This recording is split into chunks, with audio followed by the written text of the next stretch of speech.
तुमले सर्वासले मन पाईन मन सॅल्यूट मन पाईन मनी खूप काही आभार. नंतर ते थोडंसं चेंजिंग वाटायला लागलं, मला वाटायला लागलं. अच्छा. मग मी तिला जेव्हा बसलो तिच्यासोबत म्हटलं, तन्वी मला हे वाटतं की तुझी कॅप्टन्सी एक हॅपी याच्यात गेली पाहिजे.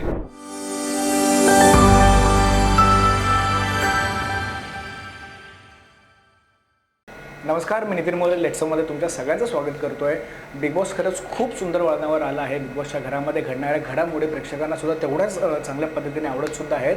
यावेळी सुद्धा एक असं इव्हेक्शन झालं आहे ज्याची खरंच कुणाला खात्री नव्हती, पण त्या इव्हेक्शनमधून एक बिग बॉसच्या घरातला गोड माणूस घराबाहेर आला. माझ्यासोबत सचिन कुमावत आहेत. दादा, सगळ्यात आधी जाम भारी वाटले तुमच्या आधी जर्नी बघून, कारण का आमच्यासाठी ऐरणी भाषेचा सिंगर म्हणून सचिन कुमावत हे नाव माहिती होतं, पण त्यांना प्रत्यक्षात बघणं हे आम्हाला बिग बॉसमधून समजलं. बिग बॉसमधून आम्हाला कळालं की सचिन कुमावत हा माणूस खऱ्या आयुष्यामध्ये कसा आहे. बिग बॉसची जर्नी एवढे आठवडे बिग बॉसच्या घरामध्ये विविध चेहरे असलेली माणसं, त्यांचे विविध स्वभाव, आणि त्यामध्ये जाऊन सचिन कुमावत या माणसाला स्वतः तिकडे घरामध्ये जाऊन मर्ज करणं किती अवघड बोलण्यापेक्षा किती काय बोलतं त्याला हिमतीचं काम होतं. आणि बिग बॉसच्या घरातून आता बाहेर आल्यानंतर कोणती अशी गोष्ट आहे जी सचिन कुमावतने बिग बॉसच्या घरामध्ये कमवली आहे, काय सांगाल तुम्हाला? मी माणुसकी गमवली त्या ठिकाणी. क्या बात आहे, वा.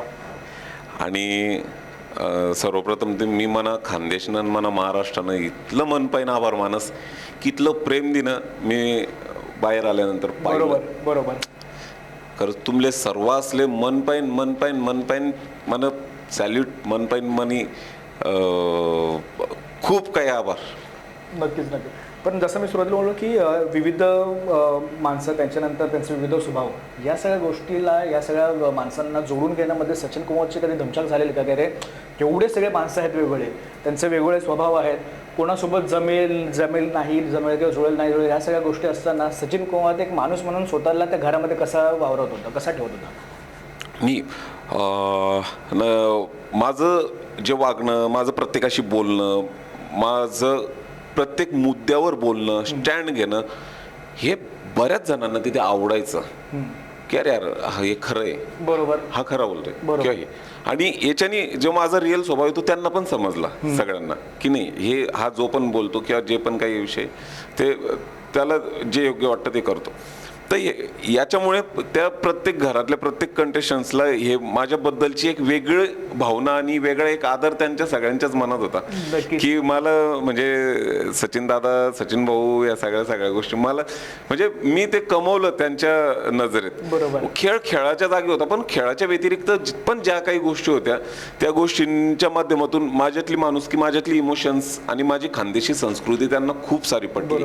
पण सचिन कुमावत एका स्पर्धकाला हे असं नाही वाटत का? कारण का जेव्हा आम्ही तुमची जर्नी बघितली, जेव्हा रितेश सर तुमच्यासोबत बोलवले, तेव्हा सुद्धा रितेश सर बोलले की घरातला गोड माणूस, सच्चा माणूस कोण तर सचिन कुमावत. पण हा सच्चेपणा कधी कधी सचिन कुमावतच्या या स्पर्धेमध्ये नडला असं वाटत नाही का तुम्हाला? की जर मेसं न राहता प्रॉपर एक टास्क सारखा किंवा एक स्पोर्ट्समॅन सारखा राहिलो असतो तर कुठेतरी माझा हा जो प्रवास आहे तो अजून पुढे चालत गेला असं नाही वाटत का? नाही, मला त्या स्वभावाचा आणि प्रवासाचा माझ्या त्या घरातला मला नाही वाटत त्यांचा काही संबंध आहे. कारण शेवटी माझा तो त्या स्वभावालाच प्रेक्षकांनी पसंती दिली. बरोबर. त्या माझ्या वागण्या बोलण्यालाच प्रेक्षकांनी पसंती दिली.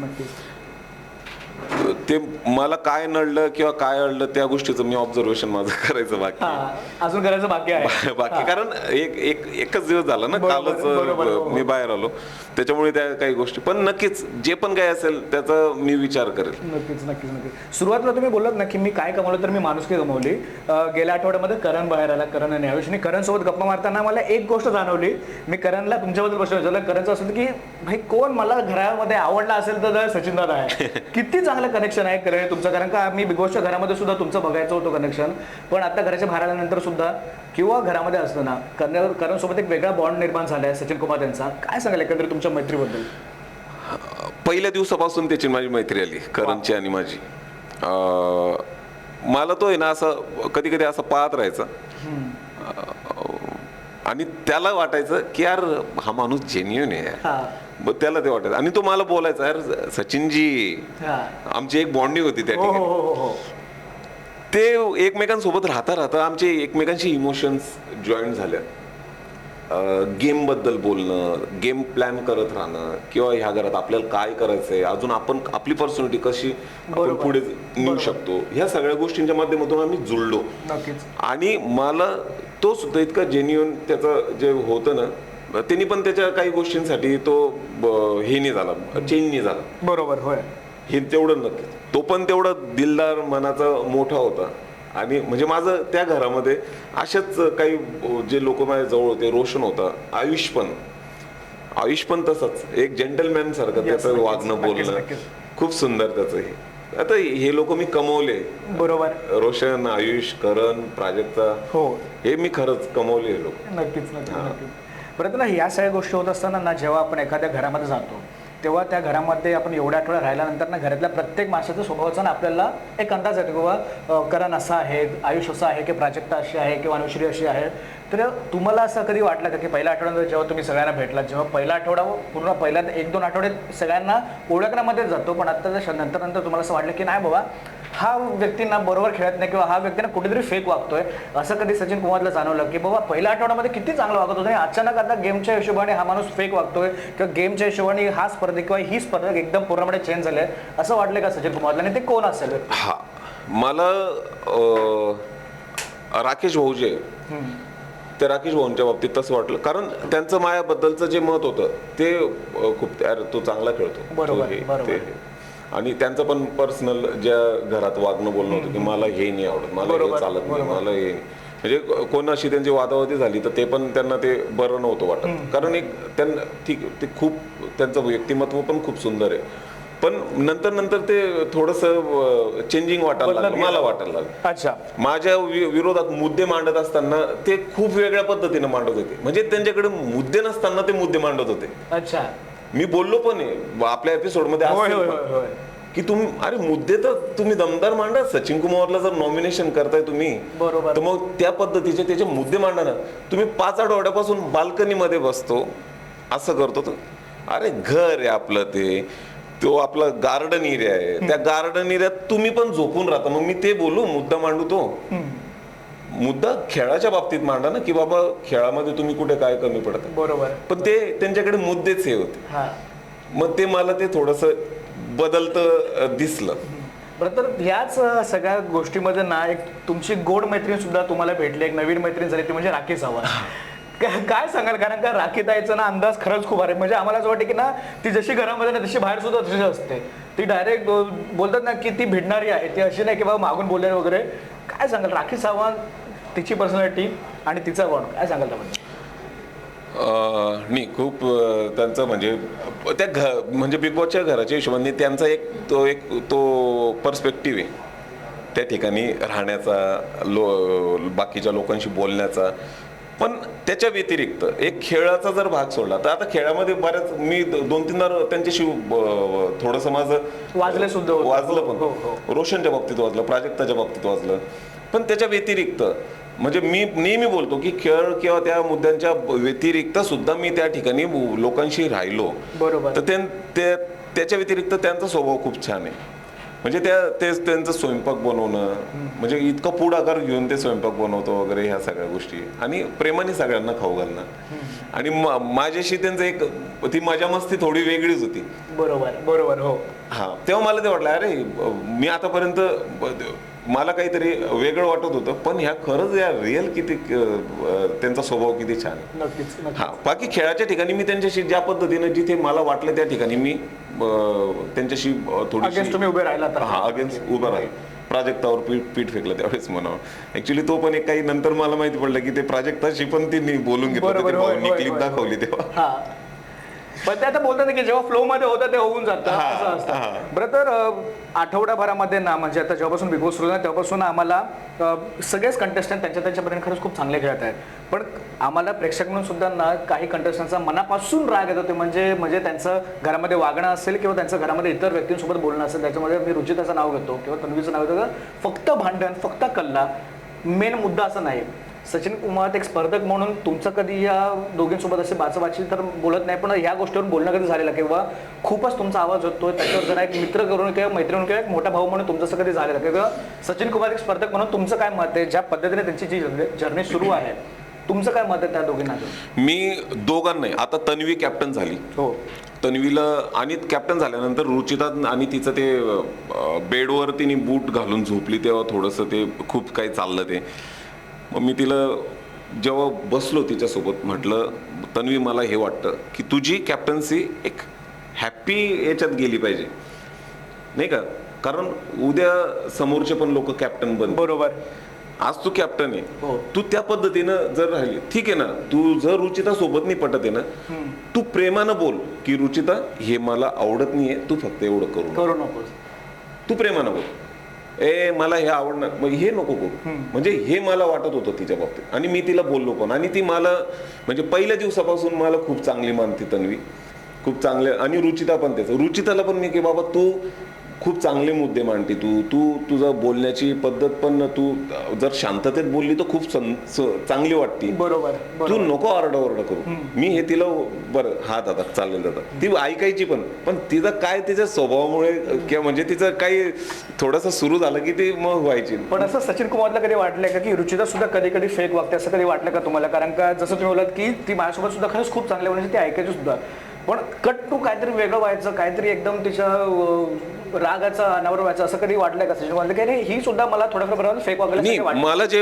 मला जे ऐकून घ्यायची माझं ना, किंवा सागर भाऊ पण तिला बोलायचे, तर तेव्हा हो बोलायचे. आणि नंतर जेव्हा एखादी गोष्ट सुरू मग नंतर अरे काय रे दादा, मला राग माझा कंट्रोल नाही होत, राग माझा नको ना, तुला राग समजतो, तुला शांतता पण समजते, मग तू विचार कर ना, तुला दोघा ठिकाणी काय कोणतं चॉईस करायचं त्या हिशोबाने तू चालू शकते.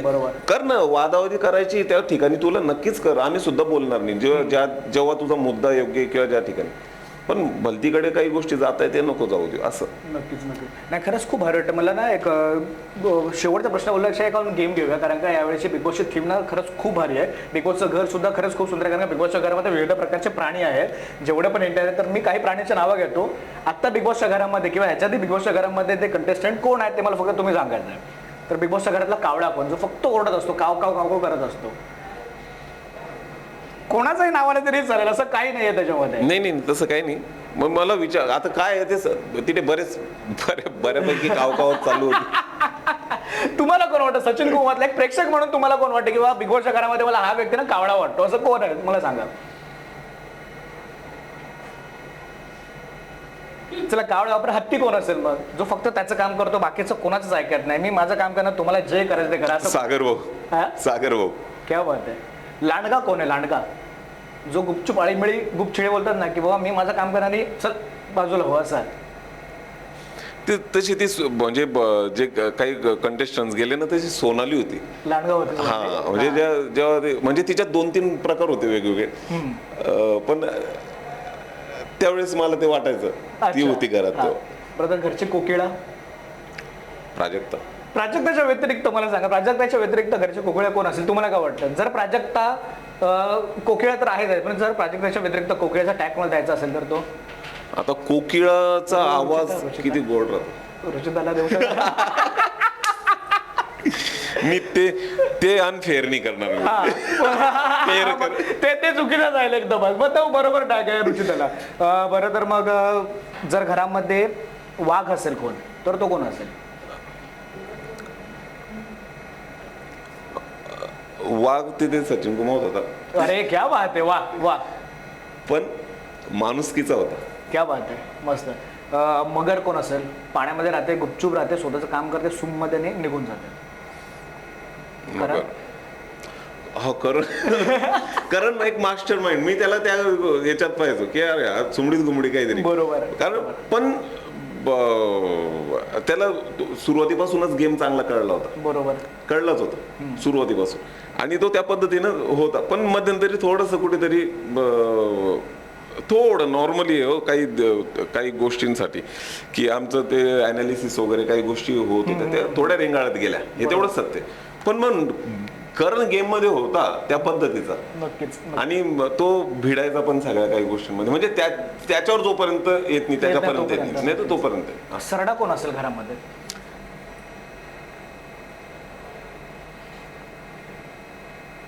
रंग बदलू ज्याचं तुम्ही ह्याच्या आधी नाव घेतलं तोच व्यक्ती तुम्हाला असं वाटतं की दुसरं कोण असेल? ज्याच्या आधी कोणी आलं? राकेश बापट सर. हा, त्यांच्या बऱ्याच पर्सनॅलिटी चेंज झाल्या तिथे बरं मला वाटतं, पण चरडा त्यांच्यासाठी योग्य नाही राहणार, तोच शब्द चुकीचा आहे. चुकीचं आहे. बरं, खरंच खूप बरं वाटतं. मी तुर्तास इकडे जमतो कारण का ना एक नवीन प्रवासाची सुरुवात होणार तुमच्या आता बिग बॉसच्या घरामध्ये. जसं तुम्ही बोललात की मी माणुसकी शिकलो, मला माणुसकी कळाली, जी आधी सुद्धा होते, जे आता खरंच खूप चांगल्या पद्धतीने बाहेर आम्हाला बघायला मिळाले. नवीन प्रवास सुरू होतोय. समस्त महाराष्ट्राला आणि आपल्या खानदेशाला काय आव्हान कराल की भाई एक नवीन आता प्रवास सुरू होतोय, त्या नवीन प्रवासामध्ये सुद्धा आमच्यासोबत उभे राहा. खानदेश हे दर्जामध्ये झालं पाहिजे. नक्कीच. मी मना खानदेशवासी असले महाराष्ट्रवासी असले हाच सांगेल की आज लोक 20 वर्ष मन जिथलं या प्रवास होय ना आतापर्यंत आज लोक की इथलं प्रेम इथला आशीर्वाद तुम्ही सर्वांनी मनावर ठेवा. आठून पुढे तुमनं मनोरंजन करणं आई मनी जबाबदारी आहे. तुमनं सर्वांना प्रेम मला पावलो पावली एक प्रेरणादायी होतं आणि त्या प्रेमापोटी मी आतापर्यंत जे बी करणं तुम्ही तुमना पदर म्हणली ना, असंच मनावर हाईच प्रेम हाईच आशीर्वाद कायम स्वरूपी ठेवा. मी बी तुमले तेच मनोरंजन देसू. जय महाराष्ट्र, जय खानदेश. नाही, खरंच खूप बरं. पुन्हा एकदा धन्यवाद लॅट्सअप गप्पा मारल्याबद्दल. आणि जो नवीन आता प्रवास सुरू होणार आहे तुमचा, त्या प्रवासासाठी ऑल द व्हेरी बेस्ट. नक्कीच. Thank you so much. सोशल मीडियाच्या भाऊ गर्दीत विश्वासार्हतेने चकाकणारे नाव म्हणजे लेट्सअप मराठी. सगळ्यांना, सगळ्या नागरिकांना ती स्पीच, ती right लेट्सअप आहे. वरील मुलाखती म्हणजे विचारांचा खजिना. त्यानंतरच्या निवडणुकीमध्ये मला सोडून गेले. बातम्या केवळ वस्तुस्थिती सांगणाऱ्या, न प्रोपगंडा, फक्त जनतेचा अजेंडा. क्योंकि आने वाला कल जाने वाला है, जाने वाला कल आने वाला है. राजकारण, मनोरंजन असो की क्रीडा क्षेत्र, महाराष्ट्राची स्पंदने संवेदनशीलतेने टिपणारे माध्यम म्हणजे लेट्सअप मराठी. जगासोबत एक पाऊल पुढे राहण्यासाठी लेट्सअपचे ॲप, सोशल मीडिया आणि वेबसाईट सोबत कनेक्टेड रहा.